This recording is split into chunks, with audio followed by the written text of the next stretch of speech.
ప్రజల పక్షం న్యూస్ కి స్వాగతం. ముందుగా హెడ్లైన్స్. బీసీలకు 34% రిజర్వేషన్లు చారిత్రాత్మకం. చంద్రబాబు, పవన్ కళ్యాణ్, లోకేష్ నిర్ణయంతో బీసీల జీవితాల్లో వెలుగులు. అసెంబ్లీలో నేడు సుదీర్ఘంగా చర్చించిన ఎమ్మెల్యే షాజహాన్ బాషా. తాగునీటి సమస్య పరిష్కరించాలని ఖాళీ బిందెలతో గ్రామస్తుల నిరసన. ఎమ్మెల్యేగా ప్రమాణ స్వీకారం చేసిన ప్రశాంత్ కిషోర్. సోమల పోలీస్ స్టేషన్ ను సందర్శించి క్రైమ్ రికార్డులు, రౌడీ షీటర్ల వివరాలను పరిశీలించిన జిల్లా ఎస్పీ ధీరజ్ కున్బుల్లి. ఇక డీటెయిల్స్ చూస్తే, బీసీల రాజకీయ, సామాజిక, ఆర్థిక సాధికారతకు ఈ నిర్ణయం దోహదపడుతుందని ఇందుకు కృషి చేసిన CM Chandrababu, deputy CM Pawan Kalyan, మంత్రి లోకేష్ లకు నేడు శాసనసభ వేదికగా ధన్యవాదాలు తెలిపారు. సర్పంచ్, వార్డు సభ్యులు మొదలుకొని మున్సిపల్ చైర్మన్లు, మేయర్ల వరకు అన్ని స్థాయిల్లో బీసీలకు రాజకీయ ప్రాతినిధ్యం పెరిగే అవకాశం ఏర్పడుతుందని ఆయన చెప్పారు. గత ప్రభుత్వం రిజర్వేషన్లను 24% కుదించి బీసీల అవకాశాలను దెబ్బతీస్తుందని, ప్రస్తుత ప్రభుత్వం 34% పునరుద్ధరించి న్యాయం చేస్తుందని విమర్శించారు.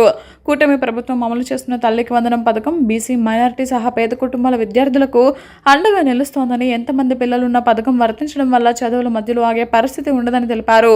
బీసీ వర్గానికి చెందిన బిడ్డగా ప్రభుత్వ నిర్ణయాన్ని మనస్ఫూర్తిగా స్వాగతిస్తున్నానని, దీనితో అట్టడుగు వర్గాల నుంచి కొత్త నాయకత్వం వెలుగులోకి వస్తుందని ఆశాభావం వ్యక్తం చేశారు. ఇదే కాకుండా ఎవరైతే 24% గత ప్రభుత్వం నిర్ణయం తీసుకున్నారో వాళ్ళ స్థాయి 11కి మిగిలిపోయింది. ఎవరైతే ఈరోజు ఈ నిర్ణయాలు బీసీల కోసం చేశారో మన పెద్దలు చంద్రబాబు నాయుడు గారు, అదే నిర్ణయం ఈరోజు 164కి తీసుకుని వచ్చిందని సభాముఖంగా తెలియజేస్తున్నాను.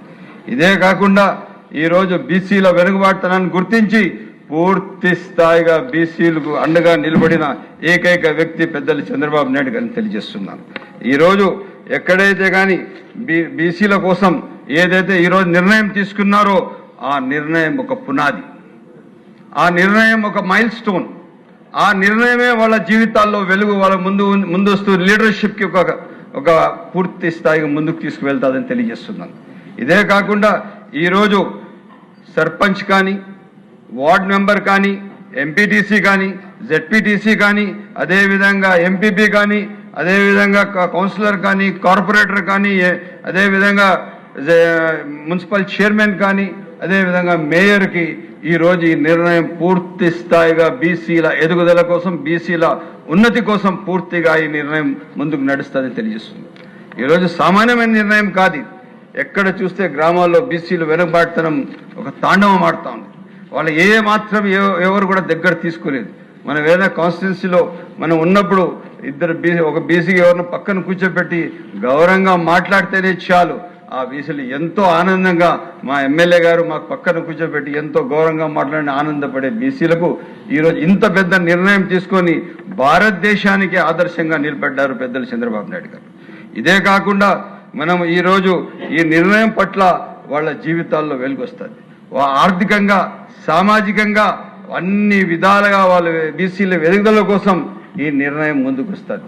ఇదే కాకుండా ఏదైతే తల్లికి వందనం ఏదో ప్రోగ్రాం ఉందో ఈరోజు బీసీ, ముస్లిం మైనారిటీస్లో చాలా పెద్ద వెలుగు తీసుకుని వచ్చింది.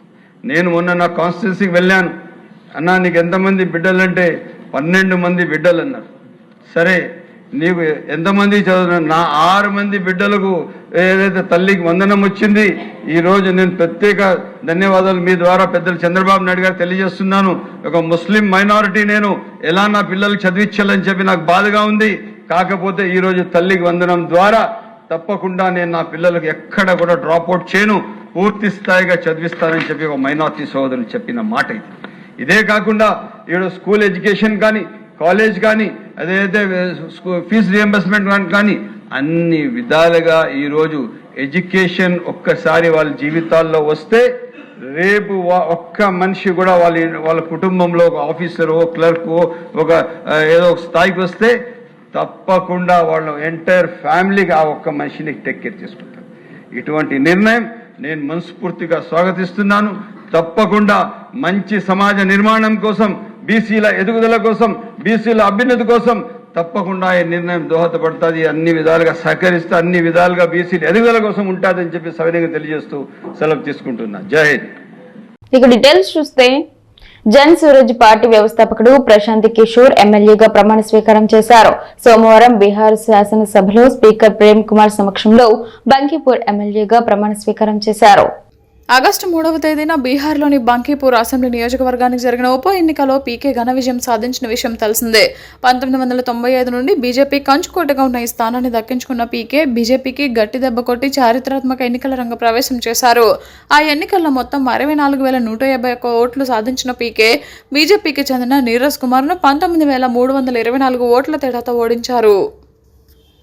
రానున్న స్థానిక సంస్థల ఎన్నికల దృష్ట్యా సమస్యాత్మక ప్రాంతాలపై ప్రత్యేక నిఘా ఉంచాలని, శాంతి భద్రతల పరిరక్షణలో ఎలాంటి రాజీ పడొద్దని అధికారులను ఆదేశించారు.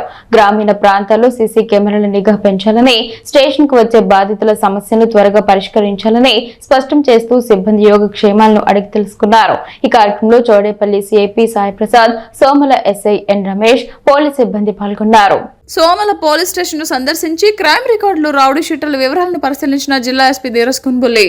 మదనపల్లె పట్టణం Bengaluru road BT college ground నందు ఏర్పాటు చేసిన 80వ స్వాతంత్ర దినోత్సవ వేడుకల్లో భాగంగా అన్నమయ్య జిల్లాల విభిన్న ప్రతిభావంతులు, హిజ్రాలు, వయోవృద్ధులు సంక్షేమ శాఖ సహాయ సంస్థ assistant director Krishna Kishore, RO Srikanth ఆధ్వర్యంలో వెలుగు సంస్థ సెక్రటరీ ఎం ఉదయ్ మోహన్ రెడ్డి సహకారంతో దివ్యాంగులు, వృద్ధులకు అవసరమయ్యే ప్రత్యేక ఉపకరణాలు ఏర్పాటు చేసిన స్టాల్ ను మంత్రి రామ్ ప్రసాద్ రెడ్డి, జిల్లా incharge collector Sivanarayana Sharma, sub collector Challa Kalyani, SP Dheeraj Kunbulli సందర్శించగా దివ్యాంగులు పుష్పగుచ్చాలతో స్వాగతం పలికారు. ముఖ్య అతిథుల చేతుల మీదుగా బదిలీలైన అఖిల్ చరణ్లకు, హియరింగ్ ఎయిడ్స్ దివ్యాంగులైన ఐశ్వర్య, అనుషలకు టీఎల్ఎం కిట్, శారీరక దివ్యాంగులైన రెడ్డమ్మకు వీల్ చైర్ అందజేశారు. వెలుగు ప్రత్యేక పాఠశాల నందు గత 30 ఏళ్లుగా దివ్యాంగులకు నిబద్ధతతో కూడిన విశిష్ట సేవలను అందిస్తున్న ప్రిన్సిపాల్ పి లీనా కుమారి సేవలను ప్రభుత్వం గుర్తించి ఆగస్టు 15న మంత్రి రాంప్రసాద్ రెడ్డి చేతుల మీదుగా అత్యుత్తమ సేవా ప్రశంసా పత్రం అందజేయడం జరిగింది. ఈ సందర్భంగా ఆమెకు వెలుగు సిబ్బంది, దివ్యాంగులు, బదిలీలు శుభాకాంక్షలు తెలిపారు. నిమ్మనపల్లి మండలం వెంగంవారిపల్లె పంచాయతీ పరిధిలోని సయ్యదపేట గ్రామంలో తాగునీటి సమస్యను పరిష్కరించాలని కోరుతూ గ్రామ ప్రజలు, మహిళలు మంగళవారం నిమ్మనపల్లి కందూరు ప్రధాన రహదారిపై ఖాళీ బిందెలతో బైఠాయించి నిరసన వ్యక్తం చేశారు. ఈ సందర్భంగా గ్రామస్తులు మాట్లాడుతూ గ్రామంలో సుమారు 200 కుటుంబాలు వారు నివసిస్తున్నారని తెలిపారు. గత వారం రోజులుగా గ్రామానికి తాగునీరు అందించే బోరు పనిచేయకపోవడంతో తీవ్రమైన నీటి ఎద్దడి ఏర్పడిందని, నిత్యావసరాలకు కూడా నీరు దొరక్క తీవ్ర ఇబ్బందులు పడుతున్నామని ఆవేదన వ్యక్తం చేశారు. అధికారులకు ఎన్నిసార్లు విన్నవించినా పట్టించుకోకపోవడంతో తప్పనిసరి పరిస్థితుల్లో రోడ్డుపైకి వచ్చి నిరసన తెలపాల్సి వచ్చిందన్నారు. ధర్నా విషయం తెలుసుకున్న ఎంపీడీఓ ఫక్రుద్దీన్, ఏవో రమేష్ బాబు వెంటనే ఘటనా స్థలానికి చేరుకుని గ్రామస్తులతో మాట్లాడారు. తాగునీటి సమస్యను త్వరితగతిన పరిష్కరిస్తామని వారు స్పష్టమైన హామీ ఇవ్వడంతో గ్రామస్తులు శాంతించి ధర్నాను విరమించారు. ఈ కార్యక్రమంలో పంచాయతీ కార్యదర్శి గిరి, పంచాయతీ ఇన్ఛార్జ్ శ్రీనివాస్ రెడ్డి, గ్రామస్తులు, మహిళలు తదితరులు పాల్గొన్నారు.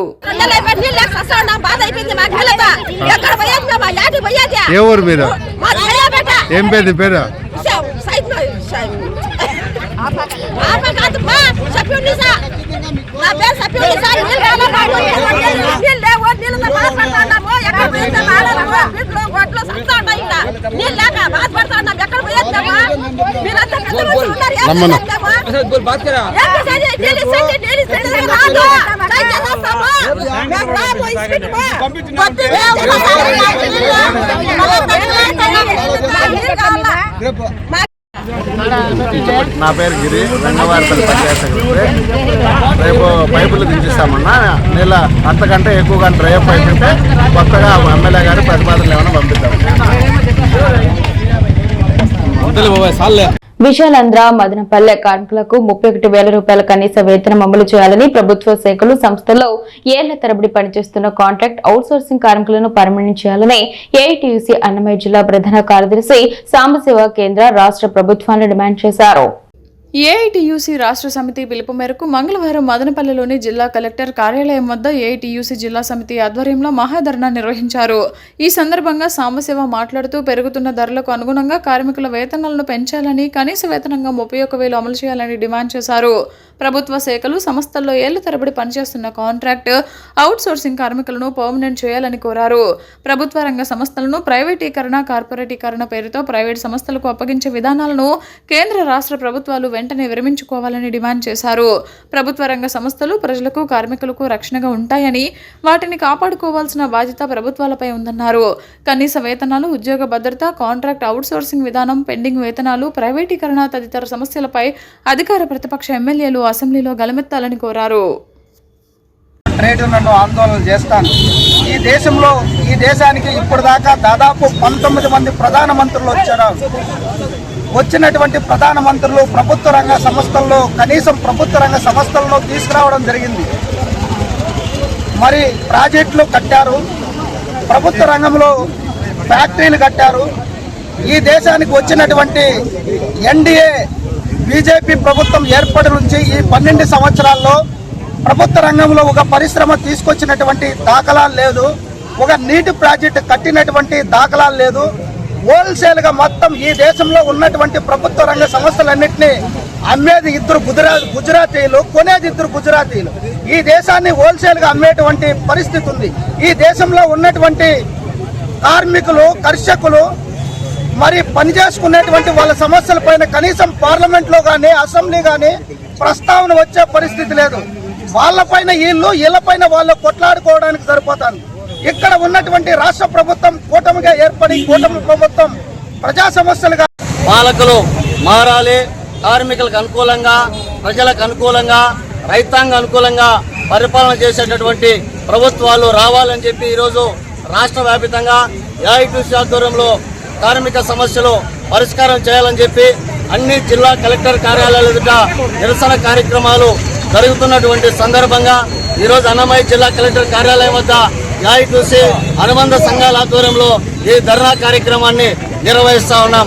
12 సంవత్సరాల పాలనలో మోడీ ప్రభుత్వం ఎన్నో సంవత్సరాలుగా కార్మిక వర్గం పోరాడి సాధించుకున్నటువంటి 44 కార్మిక చట్టాలను రద్దు చేసి వాటి స్థానంలో 4 లేబర్ కోడ్లు తెచ్చి దేశంలో కార్మిక వర్గం సంఘం పెట్టుకునేటువంటి హక్కు లేకుండా, కనీస వేతనాలు లేకుండా, బేరసారాలు అడిగే హక్కు లేకుండా కార్మిక వర్గం పైన దాడి చేసి కార్మిక వర్గ సేవను దోచుకునే ప్రయత్నం ఈరోజు మదనపల్లె సమీపంలోని మిట్స్ డీమ్డ్ ట్యూబ్ యూనివర్సిటీలోని కంప్యూటర్ సైన్స్ అండ్ ఇంజనీరింగ్ విభాగం మిట్స్ ఇండస్ట్రీ రిలేషన్స్ సెల్ ఆధ్వర్యంలో చెన్నైకి చెందిన అప్రోటెక్ R&D సొల్యూషన్స్ ప్రైవేట్ లిమిటెడ్ సంస్థతో పరిశ్రమ, విద్యా సంస్థల అనుసంధానాన్ని మరింత బలోపేతం చేసే ఉద్దేశంతో అవగాహన ఒప్పందం కుదుర్చుకున్నట్లు ప్రిన్సిపల్ డాక్టర్ పి రామనాథన్ మంగళవారం తెలిపారు. ఈ సందర్భంగా ఆయన మాట్లాడుతూ విద్యార్థులకు పరిశ్రమ అవసరాలకు అనుగుణమైన సాంకేతిక నైపుణ్యాలు, శిక్షణ, ప్రాయోగిక అనుభవం అందించడంతో పాటు వారి ఉపాధి అవకాశాలను మెరుగుపరచడం ఈ ఒప్పందం ప్రధాన లక్ష్యమని పేర్కొన్నారు. పరిశ్రమలతో విద్యా సంస్థల భాగస్వామ్యం ద్వారా విద్యార్థులు ఆధునిక సాంకేతిక పరిజ్ఞానంపై అవగాహన పెంపొందించుకుని ఉద్యోగ మార్కెట్ అవసరాలకు అనుగుణంగా తమ నైపుణ్యాలను అభివృద్ధి చేసుకోవచ్చని తెలిపారు. ఈ కార్యక్రమంలో Aprotech R&D solutions private limited doctor S Prabhu మాట్లాడుతూ అవగాహన ఒప్పందం లక్ష్యాలు, ప్రాధాన్యతను వివరించారు. ఈ ఒప్పందం ద్వారా విద్యార్థులకు ఇంటర్న్షిప్లు, ప్లేస్మెంట్ అవకాశాలు, పారిశ్రామిక శిక్షణ, కెరీర్ అభివృద్ధి కార్యక్రమాలు అందుబాటులోకి రానున్నాయని తెలిపారు. అదేవిధంగా artificial intelligence, machine learning, data science, cloud computing, cyber security వంటి అభివృద్ధి చెందుతున్న సాంకేతిక రంగాల్లో పరిశ్రమ ఆధారిత శిక్షణ, సాంకేతిక నైపుణ్యాభివృద్ధి కార్యక్రమాలు, సర్టిఫికేషన్ కోర్సులు, పరిశ్రమ ప్రాజెక్టులు, ఇంటర్న్షిప్లు, ప్లేస్మెంట్ సహాయం, పరిశోధన సహకారం వంటి అవకాశాలను విద్యార్థులకు కల్పించనున్నట్లు తెలిపారు. ఈ భాగస్వామ్యం ద్వారా విద్యార్థులు వాస్తవ పరిశ్రమ ప్రాజెక్టులపై పనిచేసే అనుభవాన్ని పొందడంతో పాటు పరిశ్రమ అవసరాలకు అనుగుణంగా తమ సాంకేతిక మరియు వృత్తిపరమైన నైపుణ్యాలను మెరుగుపరుచుకునే అవకాశం లభిస్తుందని పేర్కొన్నారు.